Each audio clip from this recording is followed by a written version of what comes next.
उस्मान गाजी और किला कोलाजा हिसार की फतह। ये कहानी उस्मान गाजी की जिंदगी के एक नहायत अहम और सनसनीखेज मार्के की है, जो उनकी क़ियादत, बहादुरी और सब्र की एक आली मिसाल है। ये वो वक्त था जब सल्तनत उस्मानिया अभी अपने इब्तिदाई मराहिल में थी और चारों तरफ दुश्मनों से घिरी हुई थी।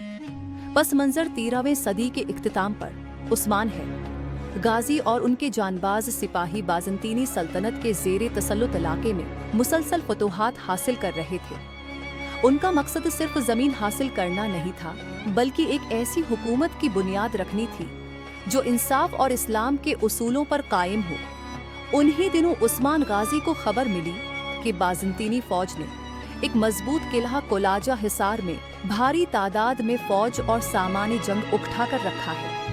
ये किला न सिर्फ फौजी एतबार से अहम था, बल्कि उसकी फतह से उस्मानी सल्तनत के लिए मजीद फतूहात के दरवाजे खुल सकते थे। लेकिन यह किला बेहद मजबूत था और इस पर बराह रास्त हमला करना खुदकुशी के मुतरादिफ था।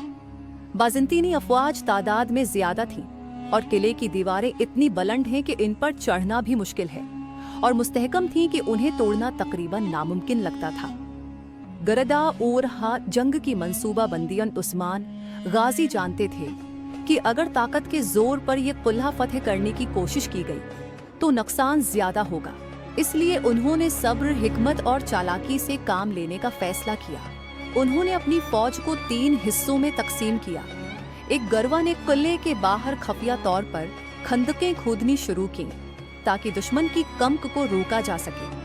दूसरे गरवा ने इलाके के तमाम रास्ते बंद कर दिए ताकि किले में महसूर फौज को खुराक और असलहा न पहुंच सके।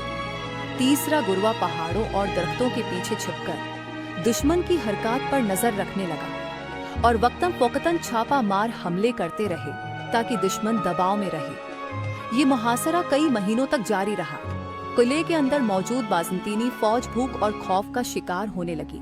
वो बार बार उस्मान गाजी के खिलाफ हमला करने की कोशिश करते, लेकिन उस्मानी सिपाही हमेशा चालाकी से उनके मंसूबे नाकाम बना देते।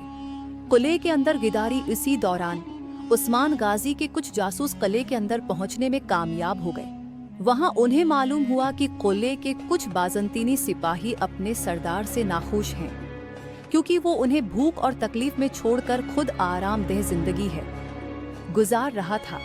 उस्मान गाजी ने उन सिपाहियों को अपनी तरफ मिलाने के लिए एक खुफिया पैगाम भेजा। जल्द ही एक रात जब दुश्मन फौज के सिपाही नींद में थे, किले के अंदर मौजूद गुदारों ने उस्मानी फौज के लिए एक खुफिया दरवाजा खोल दिया। उस्मान गाजी ने मौके गनीमत जाना और अपनी फौज को हुक्म दिया कि वो फौरन अंदर दाखिल हो जाए।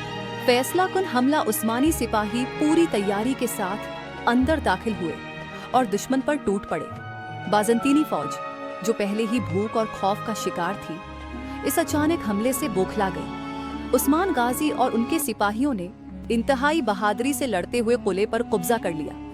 किले का सरदार मारा गया और बाज़ंतीनी फौज या तो कत्ल हो गई या कैदी बना ली गई। इस तरह उस्मान गाजी ने बगैर किसी बड़े नुकसान के कोलाजा हिसार को फतह कर लिया।